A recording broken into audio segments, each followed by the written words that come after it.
Imagine waking up one day, and the person sitting across from you, smiling warmly, asking how you're doing, is the same person who has been methodically destroying your life for 7 years. And the worst part? You have no idea, because you can't remember any of it. That is exactly where Jaewon is right now. No memories, no defenses, and her most dangerous enemy just walked back into her life wearing the face of her best friend. By the end of these 2 episodes, a husband will be on his knees begging.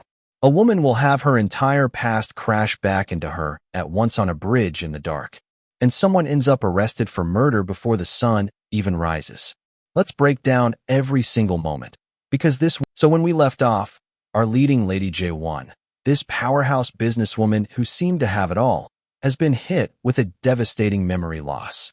She's been quietly battling a dissociative condition rooted in childhood trauma, and the disease is now taking over. Here's where it gets twisted. Jaewon, in her foggy state, has completely forgotten everything that went wrong between her and her best friend Guimi. She walks up to Guimi at the office, wraps her in a warm hug like nothing ever happened, and then, get this, offers her a job contract.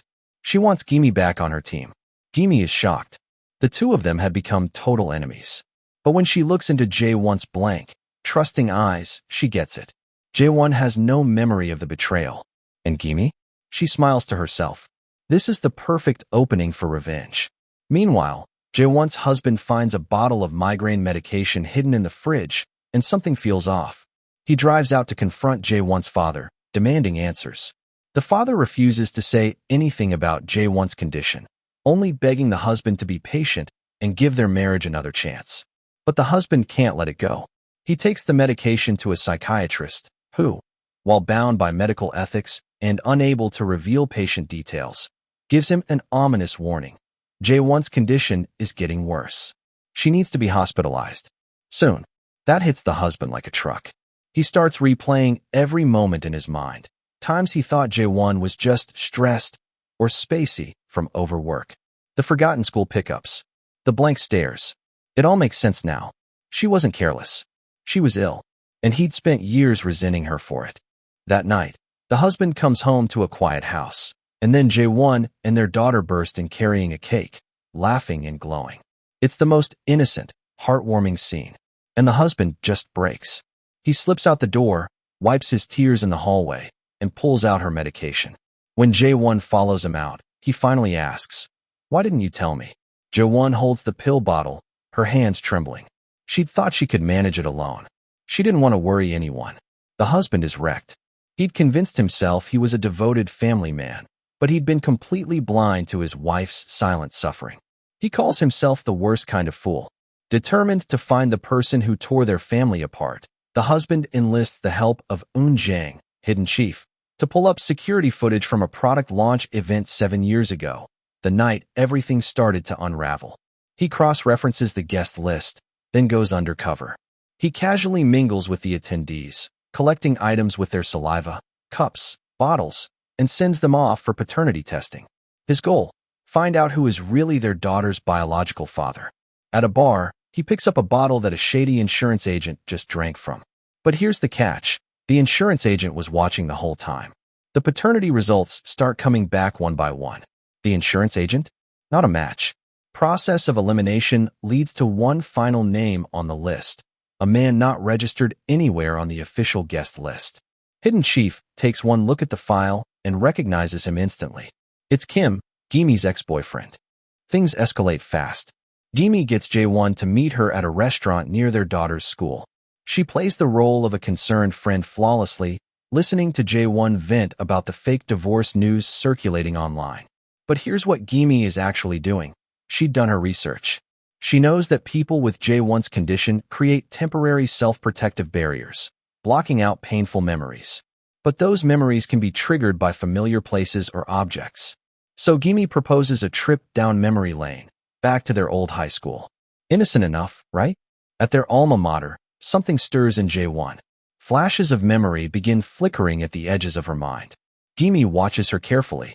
They end up in the old art studio, a place full of meaning. Back in the day, both girls loved painting. When Guimi was forced to transfer schools, it was actually Jaewon who connected her to an arts foundation, helping Guimi continue chasing her dream. Jaewon had been good to her, genuinely. And yet, Guimi has been carrying a wound for 7 years. We finally get Guimi's full backstory. 7 years ago, she was deeply in love with her boyfriend Kim. Then one day she received a photo of Jaewon being escorted into a hotel room by Kim. Guimi saw Kim leaving that room with her own eyes. She was devastated. She believed her best friend had stolen her man. What she didn't know, and what the audience is slowly piecing together, is that the truth may be far more sinister. Fueled by that belief, Guimi's revenge began. She'd been strategically planting seeds, casually mentioning in front of the husband that the daughter doesn't look like her father, even finding ways to hint that Hidden Chief had a crush on Jaewon once. At the lake behind the school, Guimi quietly texts the husband, tipping him off to their location. Guimi continues using every opportunity to jog Jaewon's memory, replaying old family TV clips, bringing up the paternity rumor around their daughter. The husband is desperately trying to shield Jaewon from the truth, knowing that if her memories return all at once, she could have a complete breakdown. On the drive home, Jaewon senses something is deeply wrong. She keeps asking her husband, "What are you hiding from me?" He deflects, only saying, "Just trust me." Hidden Chief also picks up on Guimi's motives. Guimi plays innocent, claiming she just wants to help Jaewon recover her memories. No one believes her. Left without answers, Jaewon does what any sharp businesswoman would do. She investigates. She digs through her own phone, finds news articles about her husband being accused of leaking design blueprints, and discovers notes in her own planner about researching child custody rights. Tucked inside the planner, the insurance agent's business card. She calls him. The insurance agent, who's been building a dossier of his own, agrees to meet her. He lays out everything, and Jaewon hears it for the first time from an outside source. The blueprint leak wasn't real. She had fabricated it herself to gain leverage in a custody battle against her husband. Past Jaewon was playing hardball, and she didn't even remember any of it. She sits against her car outside and cries quietly. She can't understand how things spiraled this far. When she gets home, she tells her husband, "I know about the past now." But she still can't feel it. The memories are information, not experience. Her husband, clearly torn up inside, just holds her gaze. He can't bring himself to tell her the worst of it, and she lets him keep his silence. She trusts him. Meanwhile, Guimi drops just enough truth bombs to get Jaewon's father worried. He calls her in for a private meeting, extracts what she knows, then storms over to the couple's home. He slaps the husband across the face. "You had an affair with your wife's best friend. How could you?" The husband takes it. All of it. He knows he deserves it. Once the dust settles, he explains carefully. Jaewon is in a fragile mental state right now. The marriage is stable on the surface. If they can just get through this without triggering her recovery, maybe she can heal properly. The father, after a long pause, agrees. Sometimes the kindest thing is to protect someone from the truth, at least for now. Late that night, the husband shows up at Jaewon's office with their daughter in tow. The daughter spills the beans immediately. Daddy insisted on coming. The three of them go out for dinner.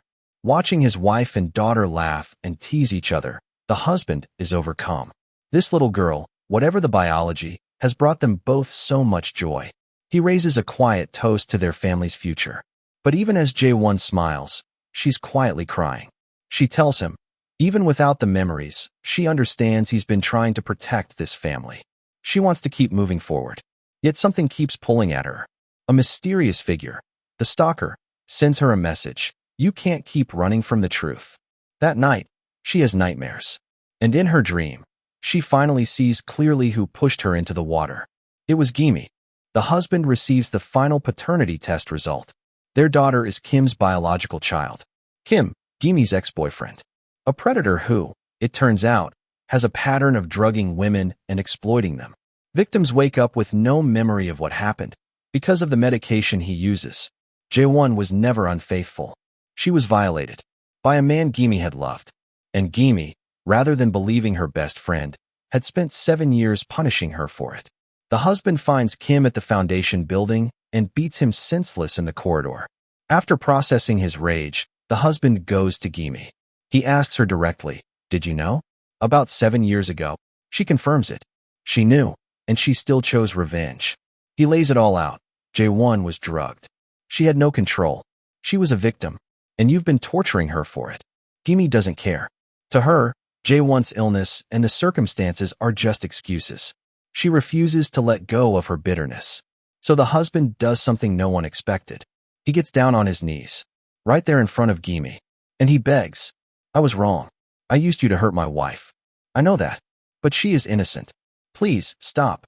Guimi stares at this man, kneeling on the floor, completely broken, and something inside her snaps. Not softens.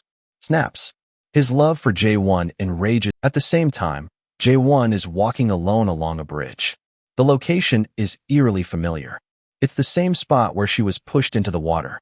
Standing there, surrounded by the cold air and the sound of the river below, her memory comes flooding back. All of it.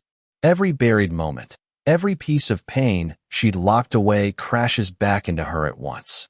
She slams her fists against the railing, sobbing, barely able to breathe. The screen cuts to the next morning. Police officers arrive at Jaewon's door. She is arrested on suspicion of murdering her husband. Okay, what? This show is unhinged in the best way. We've got a wife who was gaslit, violated, and nearly destroyed by the two people closest to her. A husband who's desperately trying to undo years of damage. And a best friend turned villain whose grief curdled into something monstrous. The big questions going into the next episode. Is the husband actually dead? Did Jaewon do it? Or was it Guimi? And now that Jaewon has her memories back, what does she do with the truth? If you want to find out, like and subscribe so you don't miss the next recap. Drop your theories in the comments. I want to know what you think happened on that bridge. See you in the next one.